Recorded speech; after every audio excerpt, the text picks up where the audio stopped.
Which of these two animation titans stands taller? Welcome to MsMojo, and today we'll be pitting Pixar and Disney animation against each other to see which is superior. Before we begin, we publish new content every day, so be sure to subscribe to our channel and ring the bell to get notified about our latest videos.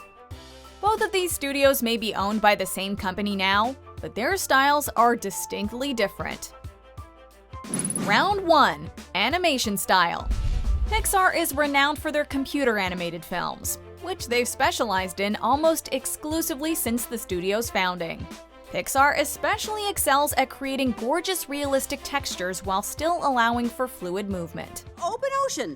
Open ocean? I know where that is. That's the exhibit located right next to... I don't care. Easy. Their character designs are also top-notch and are almost always inventive and distinct, with a great deal of variety between their franchises. And we're... Okay.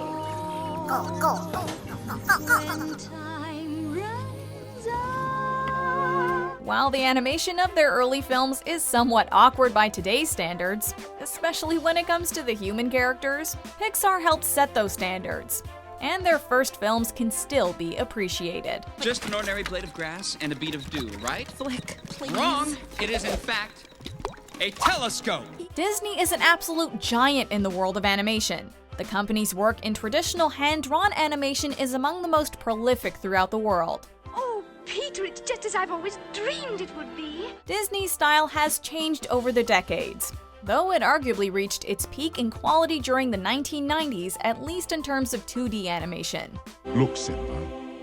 Everything the light touches is our kingdom.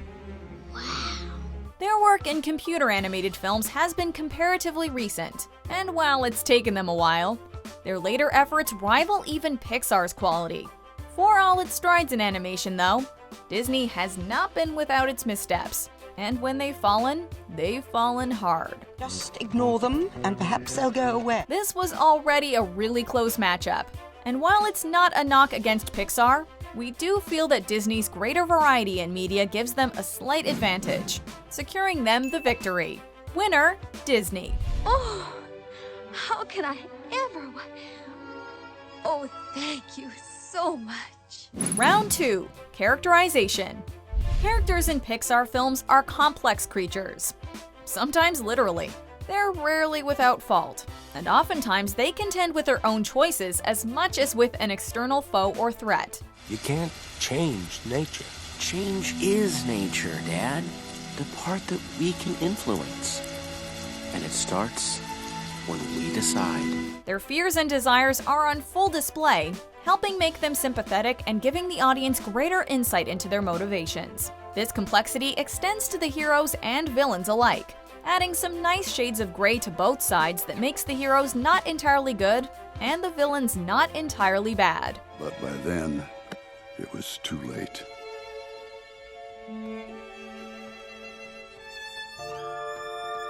That isn't to say that Pixar is entirely without one-note characters though, as some of their comic relief can come off as pretty flat. You and your team bring excellence and professionalism to this competition.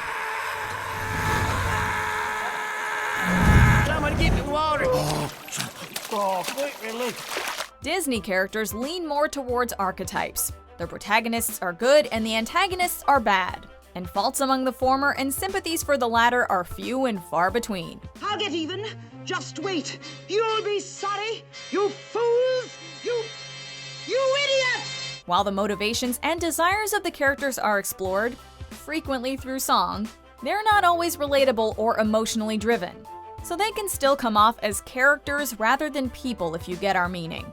Disney has made steps to give more depth to its characters recently though, and we'd be lying if we said that Disney didn't have some of the most memorable animated characters ever. You took the heart for them. You did everything for them, so they'd love you. It was never enough. Despite Disney's many excellent characters, we have to award this round to Pixar for how multifaceted most of its characters are. Winner, Pixar. I'll kidnap 1,000 children before I let this company die, and I'll silence anyone who gets in my way! Round 3. Settings. Pixar films are primarily set in some kind of variation on modern day, whether it's a child's bedroom or under the sea. Whoa, hold on, wait to cross. Hold my fin, Dad, you're not gonna freak out like you did at the petting zoo, are you? While there are plenty of fantastical elements, everything from superpowers to things talking that shouldn't be able to, Pixar stories usually feel grounded in contemporary experiences. I am not a toy. I was made for soup, salad, maybe chili, and then the trash.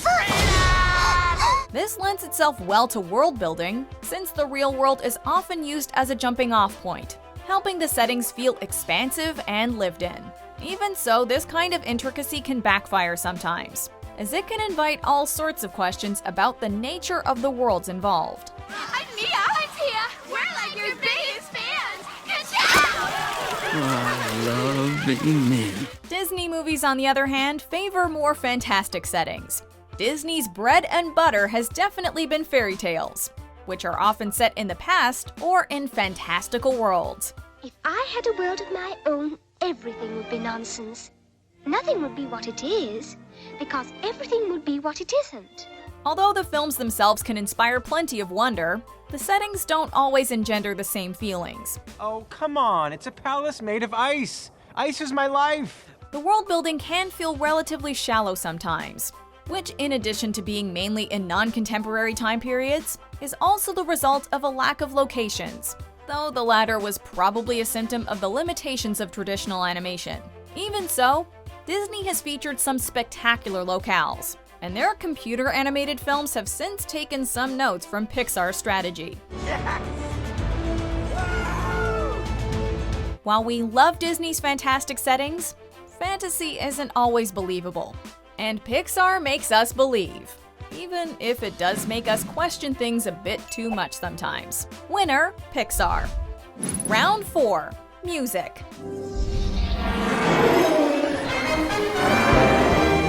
Pixar's approach to music is one that is favored by many films, using an instrumental score to illustrate most scenes, as well as a few vocal songs as highlights. Through the summer and the fall, we had each other, that was all. Just she and I together, like it was meant to be. The instrumental music is primarily used to build mood and occasionally evoke emotions, while the vocal performances often inform character traits or motivations, albeit not explicitly.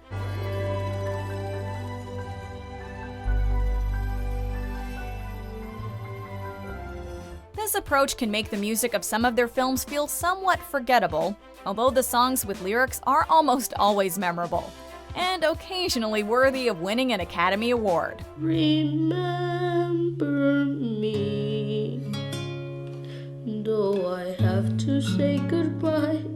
Remember me. Meanwhile, Disney's approach to scoring their films is most often, though not always, centered around musicals. Life isn't some cartoon musical where you sing a little song and your insipid dreams magically come true. So let it go. These involve around half a dozen songs sung by the characters themselves, which are usually used to establish their personalities or to move the plot forward, often with a choreographed dance or other visuals. Course by course, one by one, till you shout. Disney does have movies that aren't musicals, and these have some memorable soundtracks too, but they're never quite as catchy as those that are, given that their songs can stay in our heads for decades. We got no trouble. Life is the bubbles under the sea. Under the sea. Under the sea. Since life is sweet here, we got the beat here naturally. Although Pixar features some truly excellent music, Disney simply has it beat in terms of quantity and catchiness.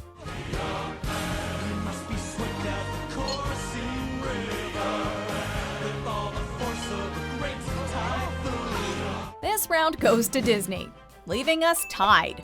Winner, Disney. Round 5, Legacy.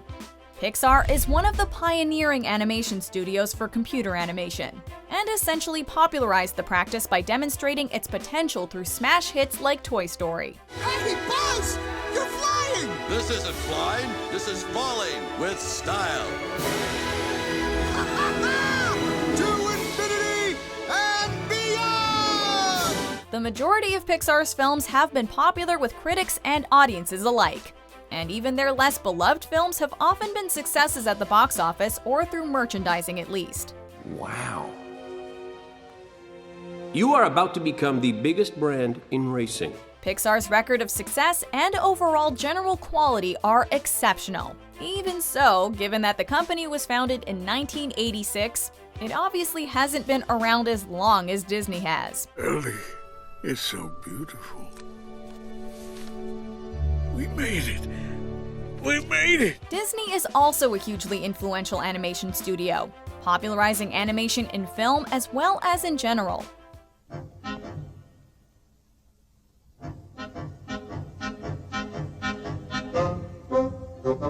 Throughout its near century of history, Disney has strived for excellence in animation, and has inspired its competitors, including Pixar, to do the same by setting the bar so high, though for many years they were the only game in town.